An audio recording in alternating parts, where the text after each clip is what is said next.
just took off the turbo, upper intake manifold, all of the vacuum, all the vacuum lines and everything. There's a turbo here. Seems to be in pretty good shape. No real cracking or anything on the manifold, which it wasn't cracked last time I put it on. Shaft play is quite a lot actually. So this turbo is definitely needs a rebuild. The rear fins don't look too messed up, because I do see some apex seal remnants in the exhaust ports here. So there you can see them right there, which actually, okay, they must have been blown back on this side because the front rotor is fine. So everything came out of this rear rotor here. Just turn the motor over a little bit. See if I can get a flashlight and point it in there real quick. So actually I'll just take off the exhaust manifold here, the collector, and we'll get a better look into the exhaust ports that way.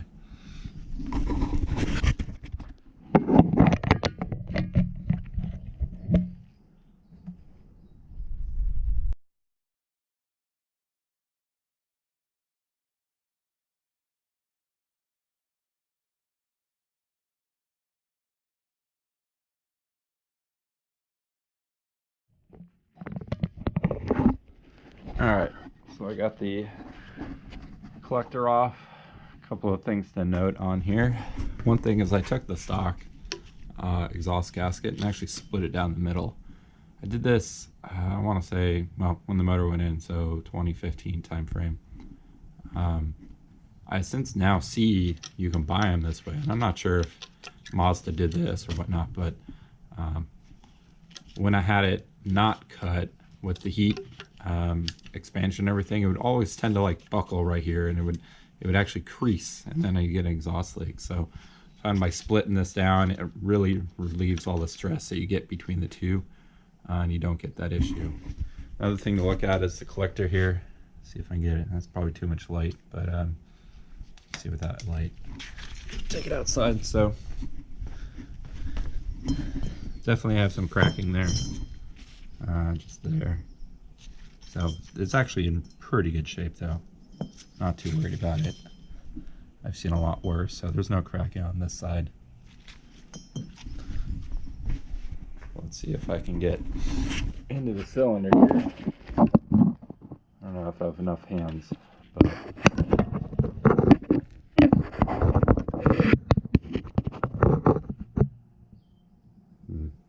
getting some beat frequency there. Pretty funny. Anyways, the housings actually look pretty good. The rotor obviously on this side is dimmed up right there, which you can see pretty well actually. So the rotor is most likely toast. The housing probably has gone along with it. You know, I hope not, but I did buy that used resurface housing. So this side still looks totally fine. Alright, got the lower intake manifold off. Got a flashlight on here, but man, it's really difficult to get proper lighting. I'll just turn this off. So one thing I've suspected, and this probably kind of shows it, is these primary fuel injectors were leaking. That's probably why it was always so hard to start it, because it was flooding out on me. Well, it wasn't flooding, but obviously it had, you know, residual fuel sitting in there from letting it sit overnight. From everything I can see, the everything on the inside looks really good, which is good and bad. I mean, I wish I would have taken it apart before I blew it, because you know, housings, and you know, I can look through these ports here and kind of see, you know, you can see the side, the, you know, rotor in there, and it looks good. The corner seals look fine. Try the rotor setting here. You know, everything in there looks fine.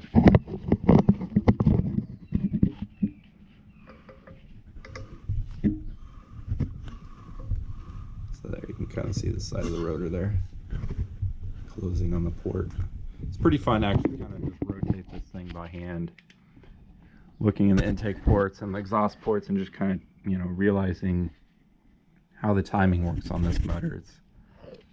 It's so simple, you know, and that's why I still stick with the rotary, just because it's so different and unique.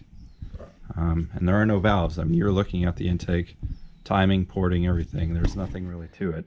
That whole upper intake manifold is just a means to get air to these 4 ports and throttle bodies. I mean, that's it. There's no valving, no other timing. I mean, your timing is set by the eccentric shaft, the stationary gears, and the rotors rotating in the housings, right? That's what creates your intake and exhaust stroke. So pretty nifty. So now I'm going to take off the water pump housing here on a oil metering pump, which I was not using. It was all hooked up and plumbed, but I didn't have it active through the Haltech. So basically we're just sitting there, you know, taking up space. So I'm going to take that off. Front pulley needs to come off at some point, but that can stay right now. And once all that's off, I'll take the flywheel off. I borrowed again this big Mondo 3/4 inch impact wrench. So that's got the flywheel socket on here.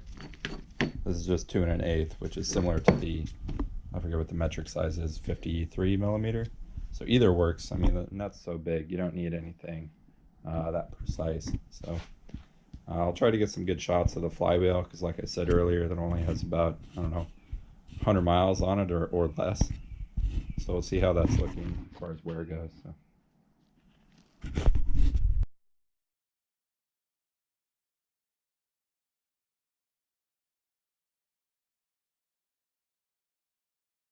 So it turns out I actually get the water pump off. Conveniently, there is a bolt back here. Mazda has been really good about not covering things up, but that's one thing they have covered up. I don't believe there's any way to really get a wrench on there, so I'm going to take the pulley set off here. That'll give me access to that. Might need to break out the big impact wrench for this. We'll see.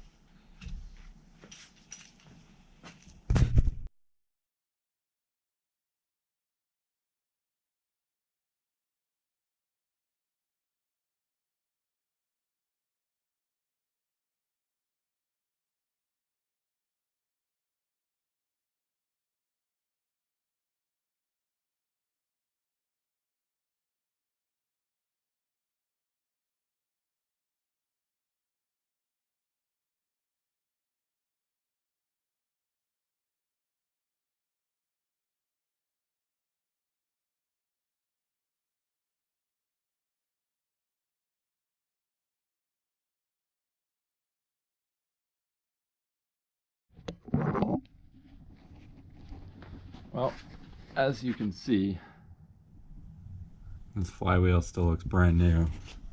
A little hot spot right there.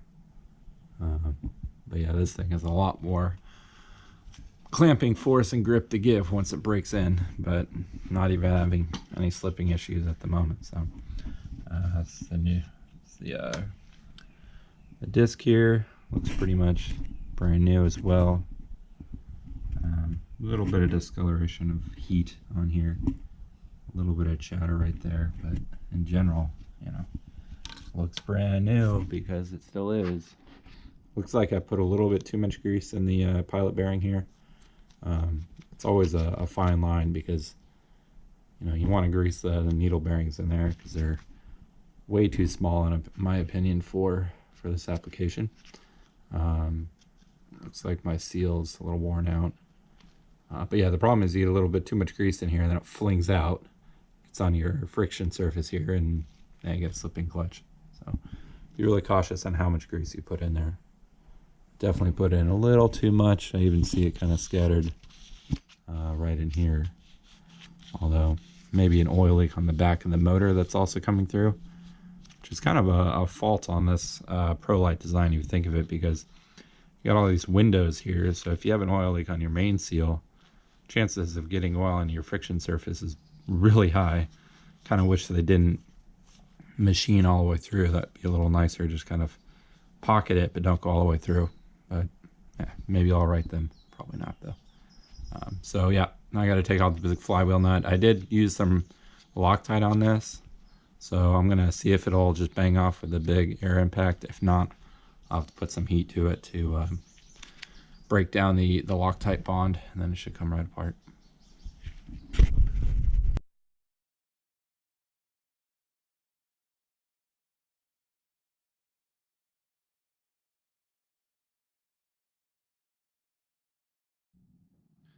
All right, time to use the big impact tool. I picked these up. They're like gun range earmuffs. It's kind of cool because I have a microphone, so I can protect my ears when I'm working on a lot of impact like this, but still listen to music. So it's kind of a nice use of gun range microphone earmuffs. But wearing eye protection as well. Let's get my airline here.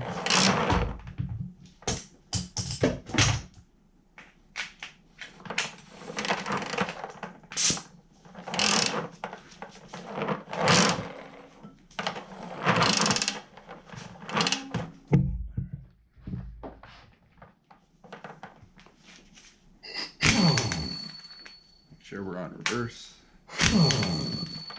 All right.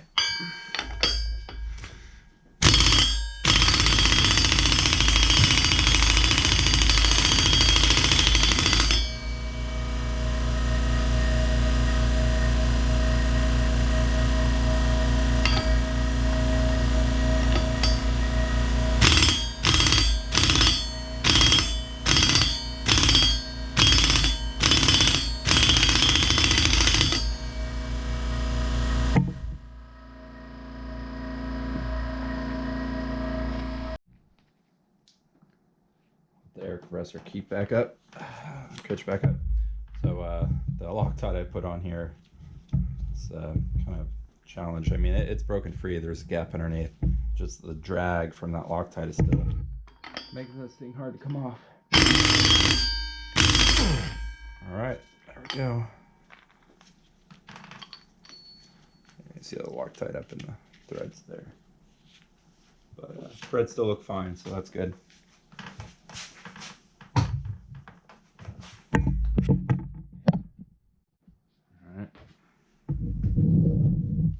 Clean them off a little bit here. Throw this back on so I can bang off the flywheel.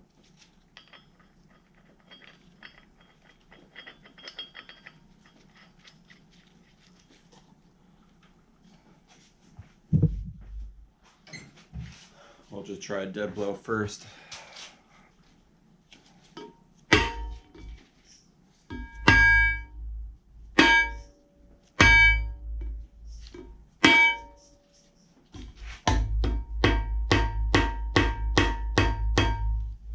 A little more nervous with this flywheel compared to the stock flywheel.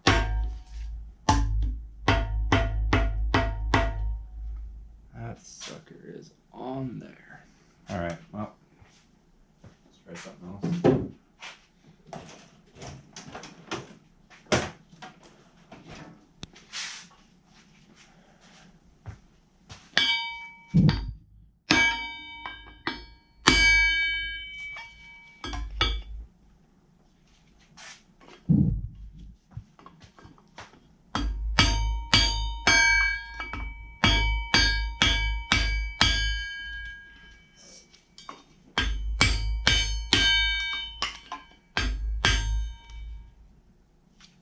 Well, I'm probably going to cut the video because this is going to take some time.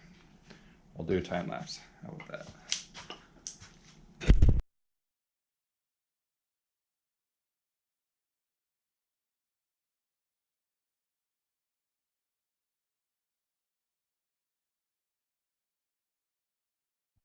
All right, I got it off. I was a little nervous there for a second because this ProLite flywheel, there's really, I don't know, I didn't feel comfortable hitting very hard here, and I don't want to warp the ring on the outside of this thing either, but I was able to get it loose, so Take the nut off. If you're going to do this, always thread the nut on 1 or 2 threads. As you saw, once it finally broke through, it immediately slammed up, stopped on the flywheel nut. And that kept it on the motor from, otherwise it's going to fly off, land on your toe. Big old ordeal. So there we go. Flywheel off. I'll definitely be using some brake clean on this when I put it back in. Make sure I don't have any oil on the friction surface there. Set this aside.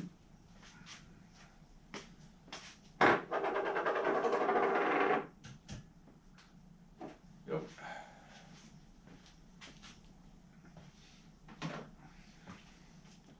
All right, so this is bottom half of the motor, or the back side. So the next step for taking this apart is taking out each one of these tension bolts. Now these tension bolts go all the way through the entire motor here to the front cover, into the cast iron of the front cover here.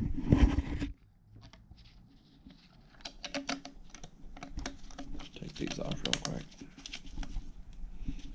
Or not. Of course you're gonna fight me.